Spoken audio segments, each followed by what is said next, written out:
for the briefing meeting. Okay, great. And are there any questions about any items on the agenda for our regular meeting this evening? Okay, so we're going to just follow the agenda as published then for the briefing meeting. And the first item is a presentation on the 2025 reappraisal schedule. And Keith Miller's here to help us out with this.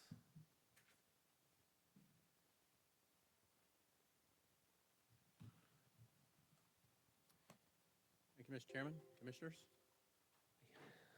So I appreciate the opportunity to give you an update on the reappraisal 2025, let you know a little bit about what we have going on and what we have moving forward.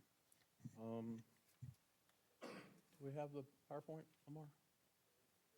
Oh, here we go. Okay.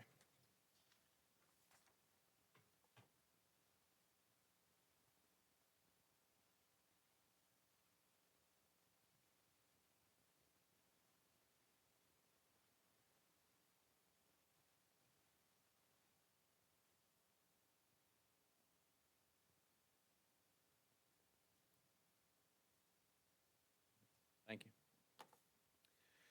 So I first want to recap with you the recommendations that we received from the ad hoc reappraisal committee.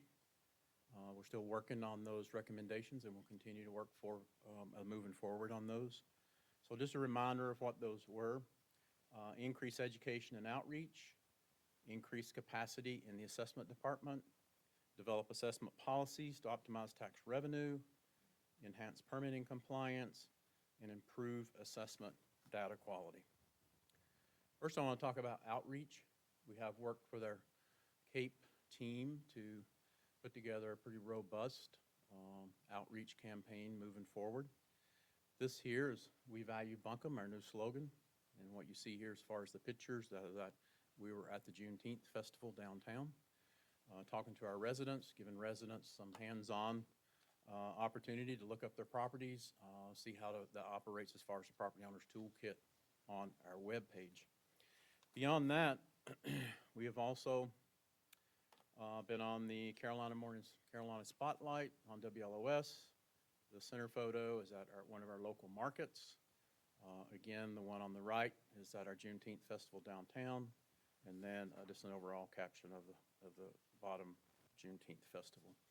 Some of the other things that we're doing on outreach. We, in conjunction with our Land and Sky Realtor Association and Pisgah Legal, we put on the appeal clinics for all of our residents who wanted assistance and better understanding of that. We did lunch and learns for the realtors to help them, ask them for their clients that they could talk more about tax, about listing their improvements, about appeals. And again, we will continue to be out in the community as far as in our community centers, at our markets, homeowners associations. We have been doing over the past couple of weeks what we call Coffee with Keith. We've been going to each department within the county. We want to first educate our county employees and ask them to be our ambassadors as they go out into the community and be able to answer questions to their friends, family, and others.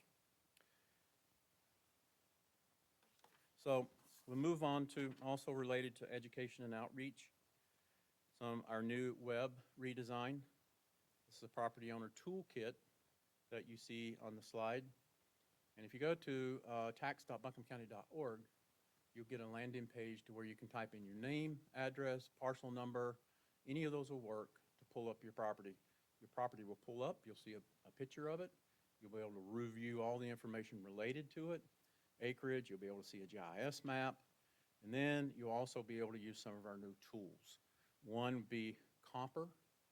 Every resident will have the opportunity to use the part of the program called Comper, so they will better understand what the value of their property is themselves. They will be able, the program will pull comparable properties in their neighborhoods that surround their home, and they can see what the values are doing in their communities better. Community is the other piece that you see there.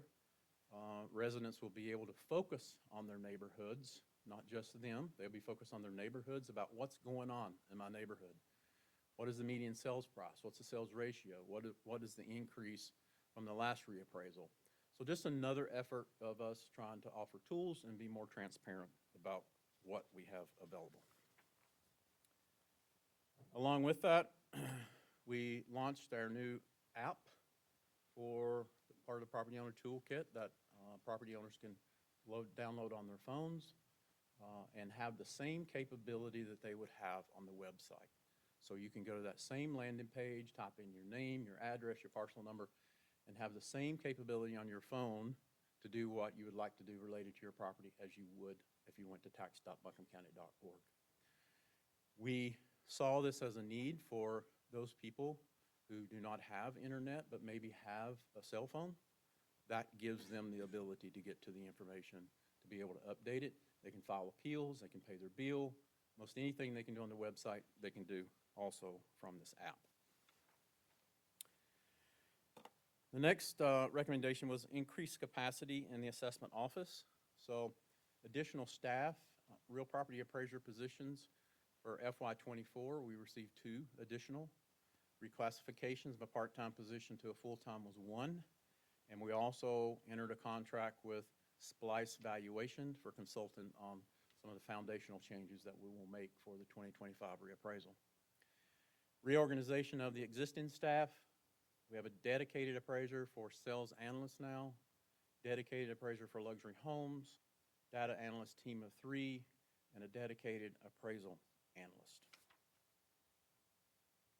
Next, develop assessment policies and procedures and an initiative to optimize tax revenue. Review sales transaction data. So the goals here were to review the data before the property transfers to the new owner, review the luxury home data, and create new procedures for discovery of unlisted and underlisted property.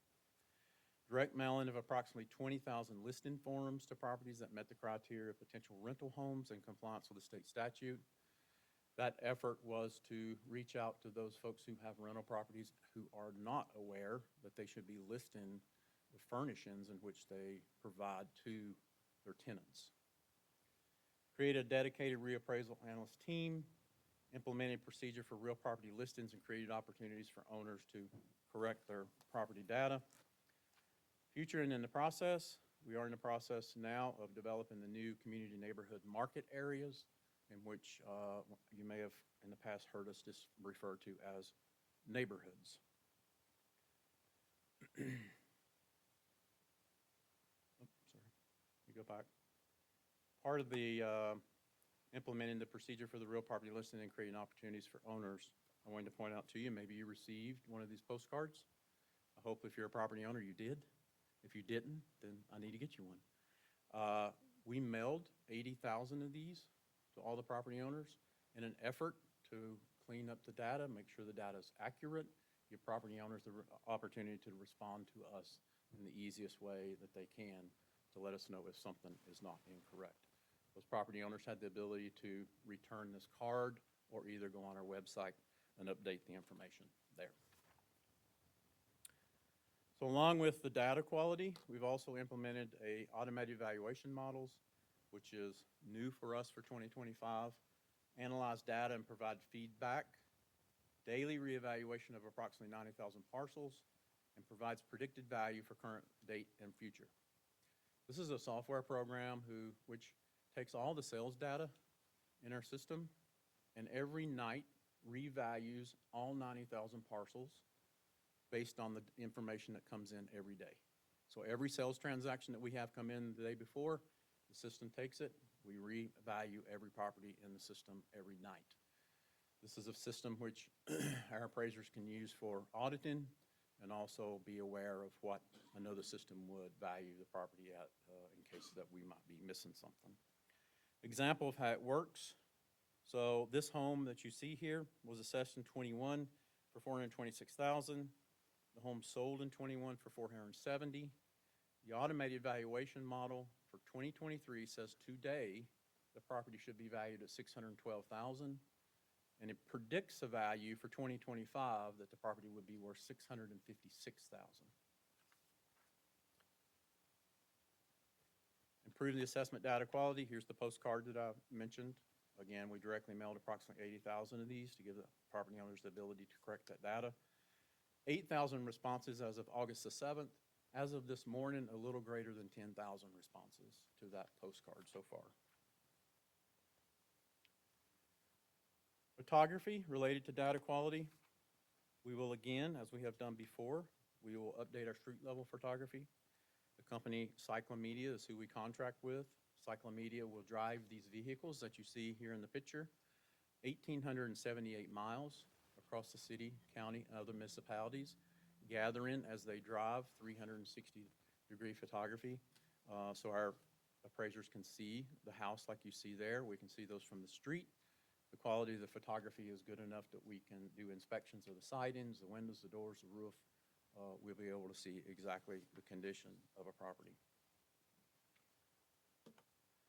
The next thing we do as far as data quality, aerial and oblique photography. The plane just recently flew Buncombe County. Planes will fly over 660 square miles and capture a bird's eye view, oblique view, and a building footprint of all 130,000 parcels. The home on the right is an oblique photography. The photography is at about a 45-degree angle, which gives our appraisers the ability to see the front, sides, and the rear of the home from the photography. It also gives us the bird's eye view, which you see in the middle, and the one on the left is what we call sketch inspect, which is identifying differences in the actual sketch. What this program will do is you see the red outline on the left-hand photo. What that red outline is telling us is that there's been a change on that home, that the footprint does not match what it was before or what it is in our system. So if there's something added to the home, such as an unpermitted improvement or a garage or just an addition, this will identify it for us so that our appraisers can revalue that. Reappraisal timeline. July through December of 2023, we will continue the community engagement campaign, and this will go on through April of 2025. We're scheduled now out as much as 2 months as far as meetings and things that we currently have ready to go. We will also be testing the foundational changes to the valuation methodology, land valuation, land size valuation influences, the building quality grading system, depreciation, building size value influence, and market area delineations. October through December of 23, data collection for the schedule of values, market analysis, residential and commercial questionnaires will be mailed to property owners. We will analyze the data from the aerial and the street level photography. January through July of 24, we will present the schedule of values in the informal session to the Board of Commissioners. First review of the estimated values will be in that part of 2024. July through December of 2024, audit data compared to the automated valuation estimates. January of 25, we will have the final values for the reappraisal of 2025, and the appeal period begins. February of 2025, notices would be mailed to all residents in the county, notifying them of their new value. April of 2025, taxable values delivered to budget for FY26. Board of Equalization Review will convene, and the appeal period ends mid-April. Timeline for the schedule of values. We will be back to the board sometime around July of 24. That will be our informal delivery to you of the schedule of values. August of 24 will be the formal presentation to the Board of Commissioners, and we'll open a copy to the public. Published statement will be in the paper for those who would like to review that copy. September of 2024, the Board of Commissioners approves and adopts the final schedule of values, and that will be advertised for 4 weeks. In October of 24, the schedule of values appeal period will begin. So for those of you, I use the schedule of values. If you remember, I'll refer back to that as the manual in which we bring to you, which outlines all the cost of residential and commercial properties and all the valuation methodology that we would use in the reappraisal. Questions?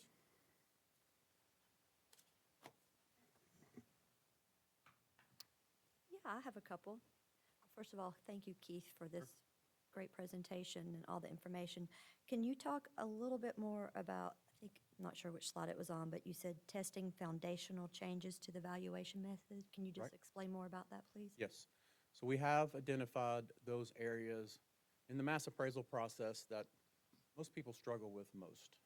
In those areas at which people struggle with most, we are now going back and visiting with our contractor as a consultant, to look at how we change those foundational pieces. And that is, quality and grade condition of a building, depreciation, land valuation, influences in the land valuation as far as size. These are all components that really drive the value in the beginning of the appraisal process, in which we want to revisit and tear back down those structures to look to see what in them may not be working the way we want them to work, and then we will rebuild them for 2025. Okay, thank you. And you mentioned community neighborhood areas. Can you share a little bit more about that as well? Yes, you've heard me before mention that we currently have about 2,500 what we call neighborhoods. These are market areas all across the county that we had divided up into market areas. We are going to redelineate all 2,500 of those to go back and revisit to see what the market area is. Has it changed? Is it the same? Does it need to get bigger? Does it need to get smaller? So that will be the task there, is to review all 2,500 of those. And then the auto valuations. Can you share more about that? Yes? And how you're using that? So we will use that mostly as an audit tool.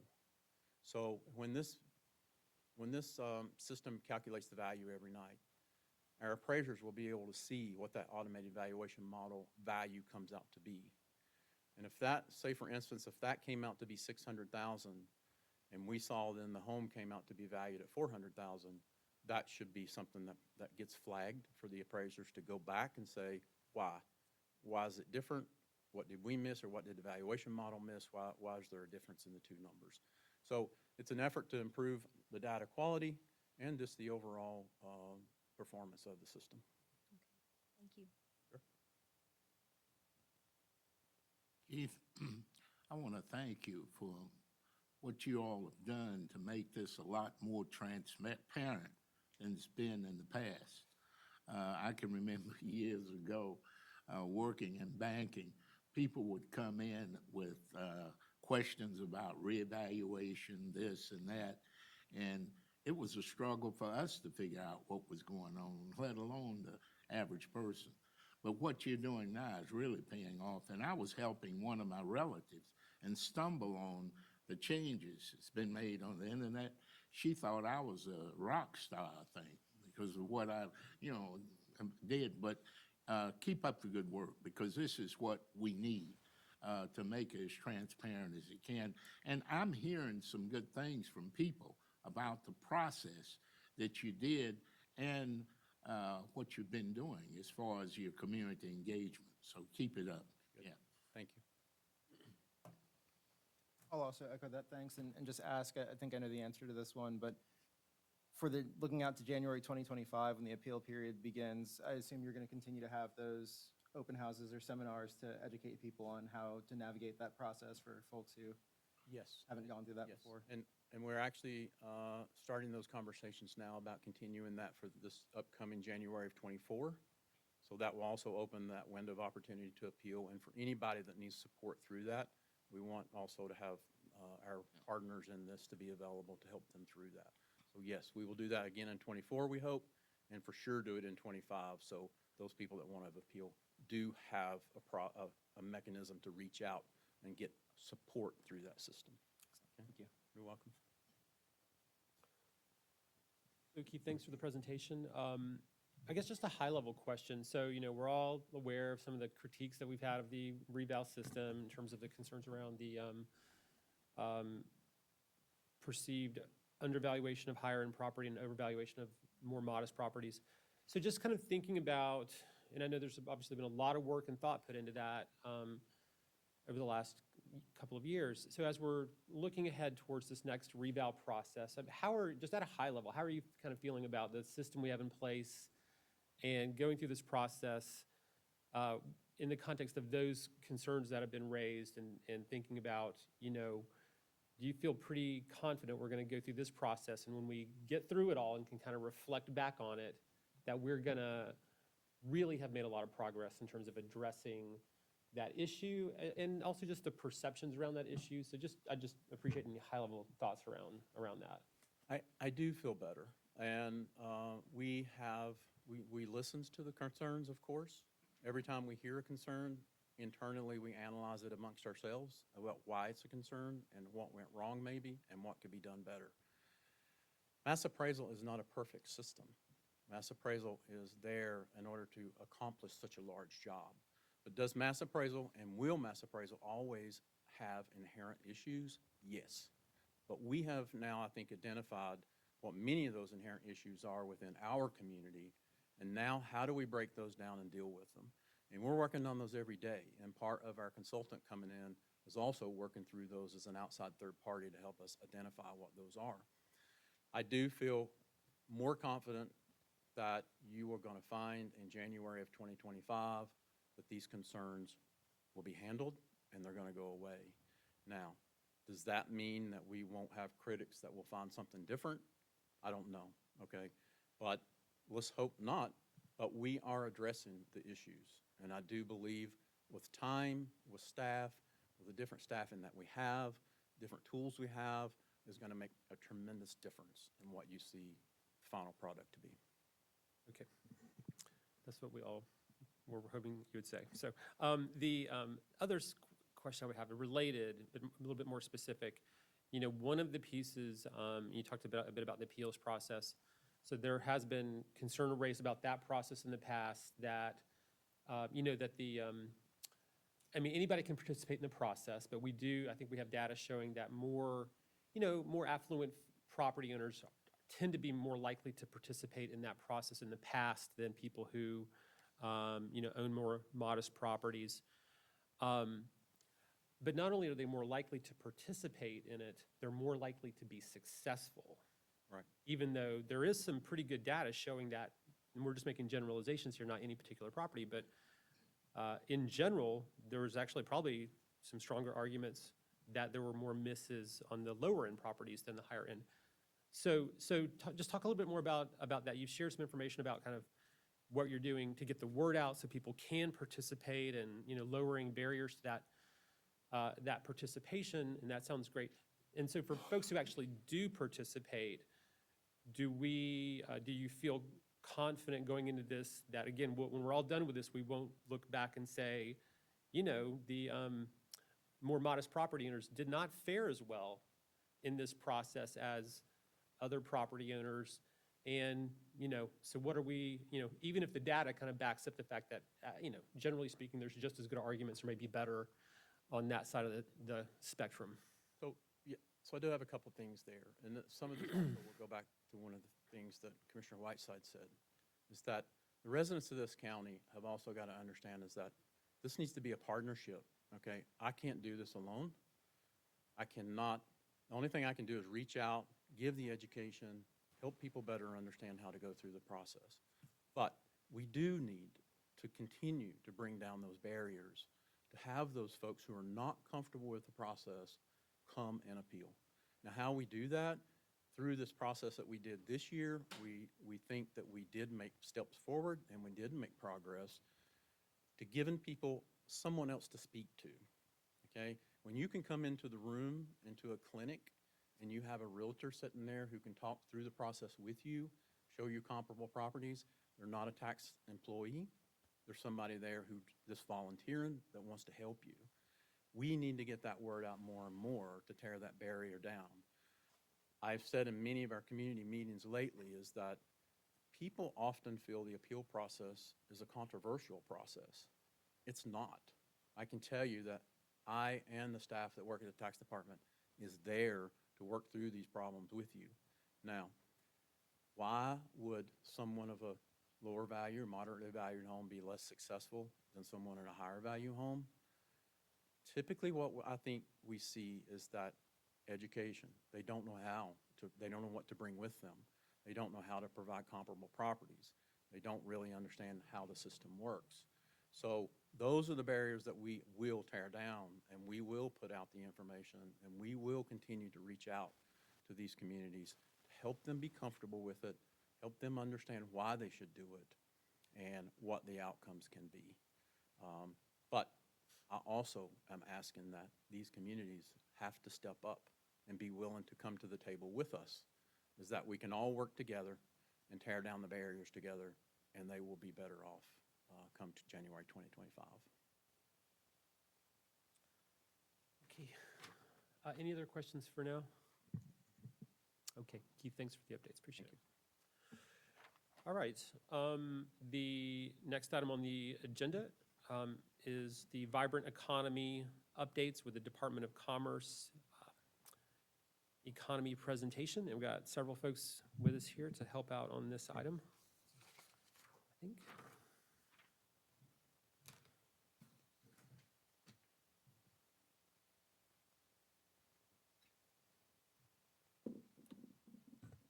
Good afternoon. Good afternoon. Hello, my name is Jeff DeBellis. I am with the Labor and Economic Analysis Division within the Department of Commerce. For those of you who don't know me or know my division, let me give you a quick analysis. I've got about 20 years of experience doing economic development research, the last 11 of which I've been with the Labor and Economic Analysis Division at Commerce, LEAD. The things we do, you may not know of us, but you probably know of our work. If you've heard of the unemployment rate, which I'm sure you all have, or the jobs numbers, we create that for the Bureau of Labor Statistics and publish those at the national and state level. We take that data and others and do a lot of big data analysis and research, a lot of analysis of our state workforce and educational programs, and look at the labor market outcomes of those programs. We do things like we do today, where we take the information and we help decision makers utilize it. Data is only good if you can apply it somewhere. So we basically serve everyone from a grade school student who's looking, for jobs and a career of the future, all the way up to the governor's office and essentially everybody in between. We produce a lot of publications. We have newsletters. We have social media. We publish reports and manage the state's administration of the tier system, if you're familiar with it. So a lot of data, a lot of research as it relates to the economy and the labor market. We are a resource for you, for your workforce and economic development entities here at the local and regional level, as well as other partners. So today I was asked to talk about the economy, to look at the workforce, look at businesses, and then have an eye to the future. If you're data people and you get excited by data, you're in for a treat. I have lots of it. But as I said, it really only is good as if you can apply it. So I hope to give you some highlights, and we can focus on the application of this data and the insights as to what it can tell you about the economy and Buncombe County's future. I'll start off by talking about top line level about the unemployment rate. It's low. It's historically low. Buncombe County has the lowest unemployment, second lowest unemployment rate as of June. Over the last 12 months, it has been the lowest in the state. It's lower than what it was pre-pandemic in June of 2019. And more residents are employed than ever before. It's also good for employers. There's the largest number of private sector businesses ever, and they have produced the most jobs for the county ever recorded, and probably the most job openings, certainly over the last 3 years when we've been capturing this data. Also, income is up. I know that's a goal of Buncombe County's strategic plan. At least for the moment, median household incomes are up above the state level, and the poverty rate is lower than the state level. So all good things happening here in Buncombe County. Some other lights, yes, sir. So I'm sure you'll cover this when you get to it, but I guess that bullet point about the average state incomes. So slide 13 talks about the state incomes and the county incomes, and the state incomes are higher.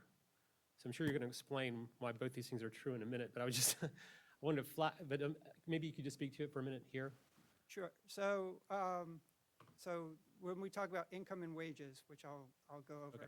there's a big difference between that, where right now, the median household income for Buncombe County, the latest data available, I should say, from 2021, is that median household incomes are above the state median household incomes, The wages are not. but wages are not. So people make income from like investments and stuff. So They're doing well, but that's the distinction, is income versus wages. absolutely, gotcha. yes. And I'll talk a little bit more about that when we get to that. Other things that are other highlights, lights, maybe not as quite as positive, depending on your vantage point. There's the lowest number of job seekers we've had in years. Not just the people who are unemployed, but people who are looking for a job who may have a job. It's the lowest that we've been able to estimate. It appears, and I say appears because we have preliminary data where this is just kind of most recently reversed, where all the jobs that were lost in the pandemic seem to have been recovered, including all the major sector industries, although not all industries have fared equally well in the recovery. Buncombe's average wage, which we talked about a moment ago, is up, which is a good thing. But when adjusted for inflation, is actually down from the last 2 years, although up from pre-pandemic levels. And the wages, as mentioned before, are below the state's level. Other quick points to highlight, housing values, which I think is no surprise to anybody here, are up. When adjusted for inflation, they're up 43% over the last 11 years. That's higher than the state and higher than the region. Median home values have outpaced income, and rents have outpaced wages. So I'll go through each one of those in a little bit more detail. When we talk about the unemployment rate, you can see from this chart how low the rate has gone. We have actually in Buncombe County about 4,000 unemployed people. I should clarify what unemployed means. It means all those who are interested in working and don't have a job. So they are active job seekers. People who are not interested in working are not counted in the unemployment statistics. So the retired youth who might be in school, people who are independently wealthy and don't want to work, people who just don't want to work because they feel like they can't, or they have, they're caring for loved ones, they may be disabled, et cetera. Those people are not counted in the unemployment rate. I mentioned that there's the most number of employed people ever, 145,000 as of June. So this area took a real hit during the pandemic, but that's fully recovered as far as jobs go. Mentioned that job seekers are down, but really what is up are job postings.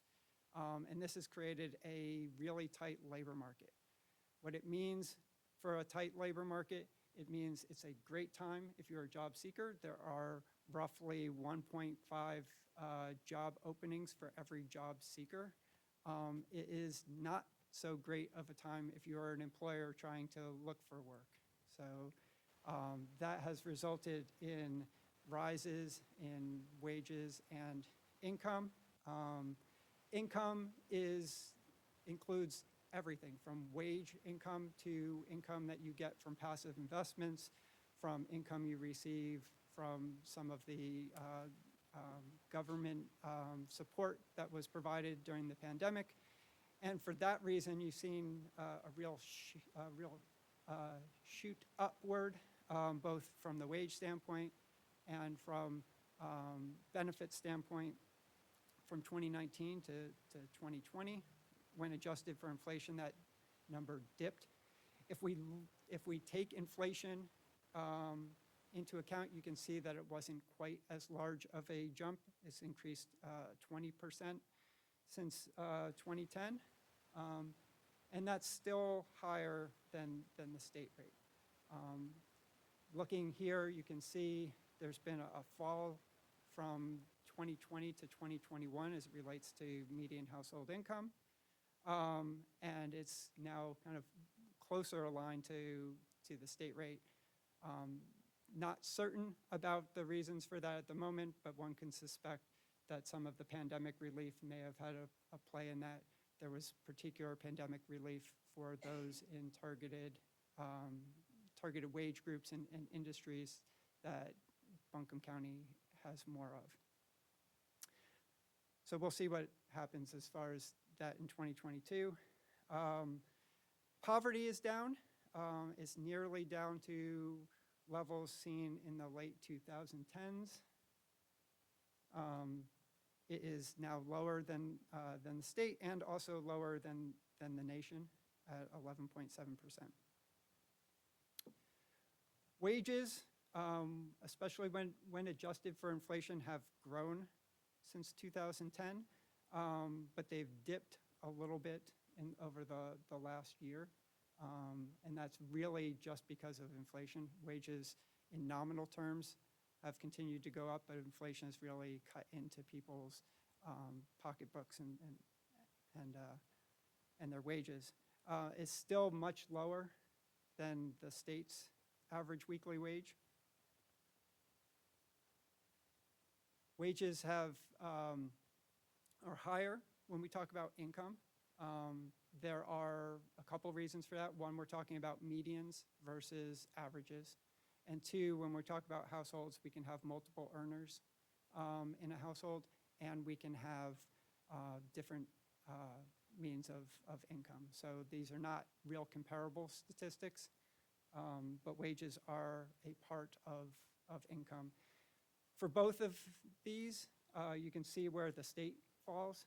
So income is higher for the county than it is for the state, and the state wages is higher than the county.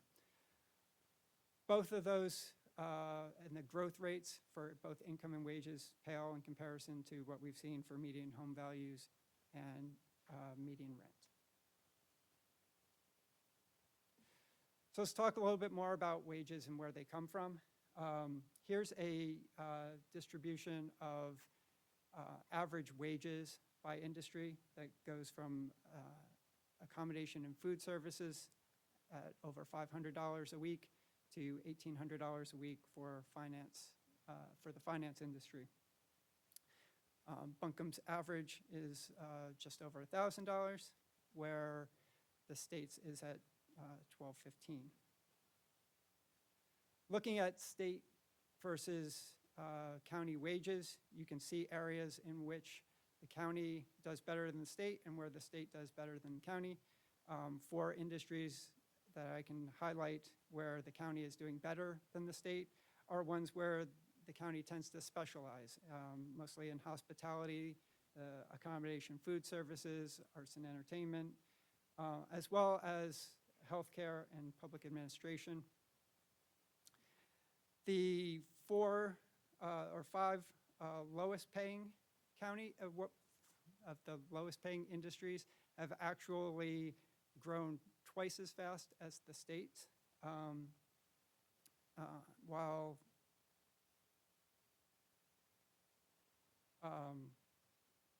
the top ones are significantly lower than the state. I should mention that taking the top 5 paying industries, that if we were to increase wages just to the top 5, you'd recover about 30% of the differential between the state's average wage and the county's average wage. So that disparity at the high end is part of what's driving the difference in county and state wages. Let's look at employers. Mention that employment is up, total number of jobs. There's 7,400 people, more people employed now than there was pre-pandemic. The county saw a lot deeper of a hit during the pandemic than the state did and has recovered, but the state has recovered a little bit faster. You can see over the last few months, if you can defer from that slide, that wages are starting to accelerate here in the region. Looking at growth, good news is that the 4 fastest growing regions are also amongst the highest paying. So we have business and professional business services, which also includes that management of companies industry, which are our headquarters, information financial services, and wholesale trade, all growing fast here in the county. The county has a different look as far as a breakout of its industry sectors compared to the state. Here's the share of employment versus the share of employment for North Carolina. Share of industry differences account for about 40% of the difference in median of average weekly wage. I mention that just to only give you context. I don't think it would be wise to try to achieve the same level as the state as far as the composition and share. Buncombe County is unique from other counties in the state in that is able to draw a lot of people via tourism, via seasonal residents. That increases the demand for services, for food, for entertainment, for hospitality and leisure, more so than what could be satisfied by the local residents alone. So that's always, you're always going to seem to have a high concentration of those industries. But this gives you a perspective as far as where the state is relative to your economy. There's a significantly lower share of employment in Buncombe County compared to the state in these industries highlighted. I should note that these industries that are highlighted where there's the greatest difference are also the ones that pay the most. Conversely, those where the county has a higher share of employment are ones where typically they pay less. Tourism is vitally important, as you know, and has rebounded strongly from 2021 to 2020. We don't have 2022 numbers yet. Grew 18% between 19 and 2021. Tourism accounts for 9.1% of the state's total and is the second largest in tourism receipts, second to Mecklenburg in the state. The leisure and hospitality roughly accounts for about 6.6% of GDP for the county, so it's very important. We look at business, small business. We saw a big increase statewide as well as nationally in business formation, but a lower percentage here in Buncombe County. So where we've seen, according to the census, 51% increase in new business starts from 2006 to 2022, since 2019, we saw a 41% increase here in Buncombe County.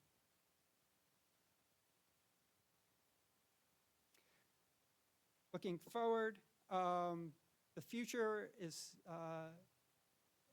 going to be determined by the workforce, and education is critically important to the jobs that we see coming online now and in the future.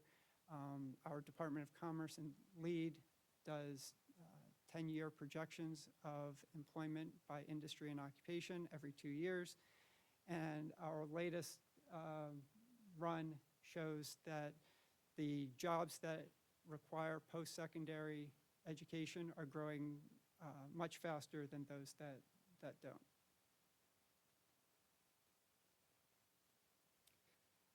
Automation, oh, sorry. Automation is something that is of interest to a lot of folks these days. The latest data available on automation really did not include the latest in AI. We're looking more at traditional robotics and process automation. We're currently looking into the effects that AI may have on the labor force. But you can see that automation is more likely to affect the lower educated jobs than the higher ones. And for Asheville, that means a lot of jobs that have the potential to be disrupted. I like to say disrupted as opposed to lost. I don't think that they're necessarily going to be lost, but jobs will change. There may be jobs that do transition, but new ones may be created. They often are. And often what people do in those professions change. We often talk about ATMs and their effects on bank tellers. Everybody was afraid that we were going to lose all bank tellers. That actually grew. Bank tellers just do a little bit different of a job than they did 20 or 30 years ago. So we expect some disruption, and we're starting to see that already, even in the hospitality sector, because of things like automation, automated payment systems, ordering online, menus on your phone and whatnot. So it's changing jobs and what's needed in the workforce, and will continue. Some quick takeaways. As I mentioned, it's a tight labor market. We expect this to last as long as the economy is good. Recession will change everything, but we expect there to be more jobs available than there are job seekers coming online just because of demographics. So this is something that's likely to continue to happen. It's a great time to try to reach out and get some of those people who are not in the labor force into employment. They're often very difficult to serve, very expensive to serve, to try to get people, whether it's those with disabilities, whether it's those who have long-term unemployment, youth who have dropped out of school, or those who are just as involved. But now is probably the best bang for our buck to be able to get those people into jobs because they're needed. Wage growth is trailing the state and housing costs. Education is going to be critical. As I mentioned, you can diversify to some extent, but tourism is critical in trying to get to the same level as the state as far as a share of employment probably is not wise or realistic. But there is opportunities to try to get more people into those high-paying sectors. Support those high-paying sectors and the people in it. We don't yet have data on those who may be working remotely or who have relocated to work here remotely. There is data available on remote work, but it shows kind of a mixed picture as it relates to the region. There is opportunity, though, potentially, and maybe that's part of the reason why we're seeing some of the fast wage growth in those remote work-capable industries that pay well.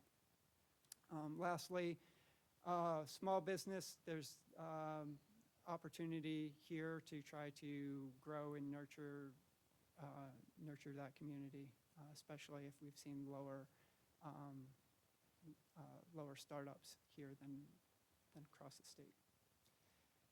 If you want more information from us or where to stay abreast for this data, we have a website called analytics.ncommerce.com. There, we highlight things like nccareers.org, which is our career information system for the state, where we offer a free career information system for those in school and those in the workforce. We've had about 900,000 unique users across the state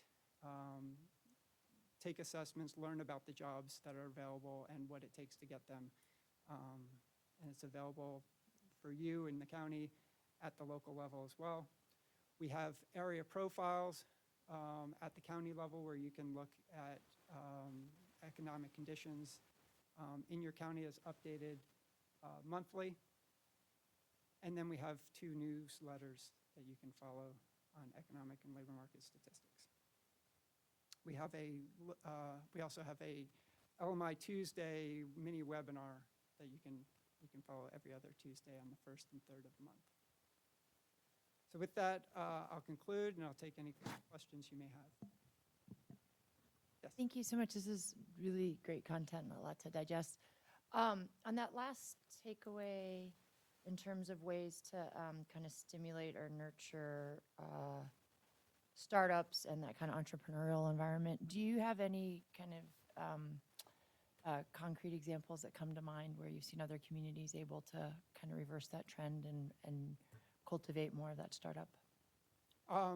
There are, I know that there is a startup hub, I forget what that I think the EDC runs here, and I've seen that happen in a lot of local communities. I know Durham has networking events that their chamber offers. There are social events, which may be something, especially if you're attracting some more remote workers, to get those people integrated into not only the community, but also a lot of tech workers, as you know, are involved in startup activities or could play a role. So a lot of counties and EDCs tend to work on a lot on networking. Also, I know the SBTDC here in the region has been putting more and more attention to startups. In the future, I'd get in touch with them to see what they're offering and what they're seeing on the ground. I had a similar question, but in regards to engaging those with hiring challenges, particularly justice-involved people with disabilities. A lot of organizations that have federal funding, for example, are required to hire someone with a bachelor's degree. Have you seen any examples of where, communities have had success in navigating some of those more difficult hiring situations where requirements are put on them in terms of who they can hire so they can focus on hiring? I haven't seen that as much. I know it's been talked about a lot, and the state has lowered their, as a employer, has lowered their hiring requirements. I think a lot of it really is generated by the business, right? And so we've seen that employers have been more willing to lower their standards. You can think of it when you've got a stack of resumes this high that you need to whittle it down somehow, and oftentimes things like education were the first point of that narrowing. A lot of employers, when they have a stack this high or they have nobody, have opened up their requirements. I haven't seen a lot. I know in some manufacturing particularly, where things like drugs are more of drug screening is more of an issue. I haven't heard as much of the requirements about justice involved, but it doesn't surprise me that there would be some. Even so, I think there are still lots of employers, and I know the state's Division of Workforce Solutions, the local career centers here, work with justice-involved communities and employers who are willing to hire. There is federal bonding and other ways to encourage employers to work with that population. I think there's some of it is an awareness and some of it is just a natural hesitancy. But now, more than any time in my lifetime, it appears that there's more of a willingness for employers to take a chance. I'm not saying it's easy, and that you've got a lot of employers wanting to take a chance on that type of individual, but there's more of a likelihood now during the tight labor market than there ever has been. Jeffrey, you know, what I would like to see more of on reports like this is we don't talk enough about the challenges we have with people of color. You know, overall, Buncombe County is no different from North Carolina or the United States for that matter. But I think when you give reports like this, it's great. Don't misunderstand me. But we need to highlight the obstacles and that we have in that and what we can do to improve this. Sure. Because this is a group that I still see that we are losing a lot of valuable talent. Right, And we've got to discuss it and tackle it and look at it. and if I could go back to I had a slide just in case. It's hard to know exactly what everybody wants to talk about and try to fit everything in a short presentation. So I have a couple slides at the end of my presentation that are extras.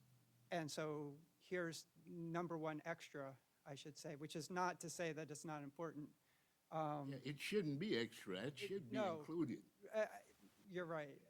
And so when we talk about employment opportunities in a tight labor market, it's a tight labor market overall, but it's not that tight for everyone, which again leads some to question, well, how desperate are employers for people when we have 5.5% unemployment rate for Black African Americans in Buncombe County? So yes, I'm sorry I didn't put this in the front of the presentation, but it is an important thing to call out and to address and to have a frank and honest conversation with employers, as well as reaching those people and see if there's any other, you know, there may be other opportunities, other barriers within racial populations as well.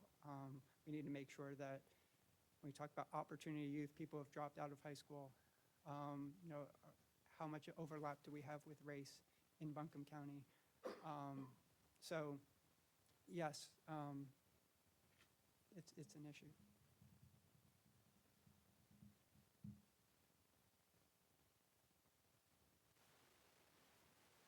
I guess my only question at this time would be, you know, there's over the last 12 months since the Congress passed the so-called Inflation Reduction Act, which is actually about a lot of other stuff with, you know, domestic manufacturing and clean energy economy related things. There's been the largest number of announced manufacturing expansions and new manufacturing projects in the country by like this huge margin compared to any time in decades, right? So we're going to go through this big national renaissance in the clean tech and manufacturing sector. What else should we be doing? I mean, obviously, those are all things that are like what people in our community really love, right? So are there other things that we should be doing to position ourselves to benefit from the rapid growth in that sector? I mean, we've had a lot of great projects happening in our area. When we look at a lot of the things happening around North Carolina, we'd love to see more of those projects, you know, coming to Western North Carolina. So any thoughts? Sure.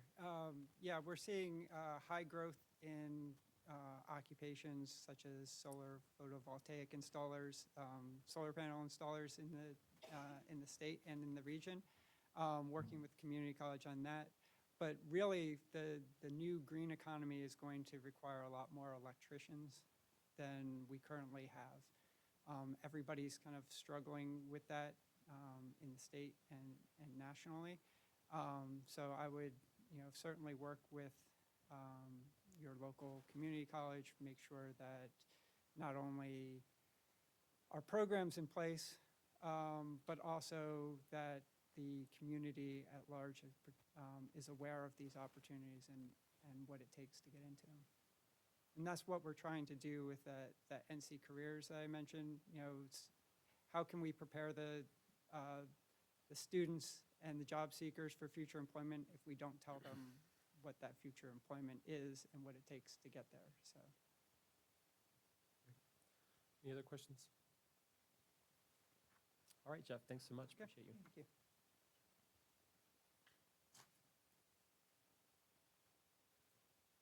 All right, is that it for this item? Okay, all right. I wasn't sure if we were going to go through the other slide. Wasn't sure. All right, well then, if that's it on this, Yeah, the other slide is just for your information. okay, great. All right, well, Commissioners, that's everything that we had on the agenda. So we are,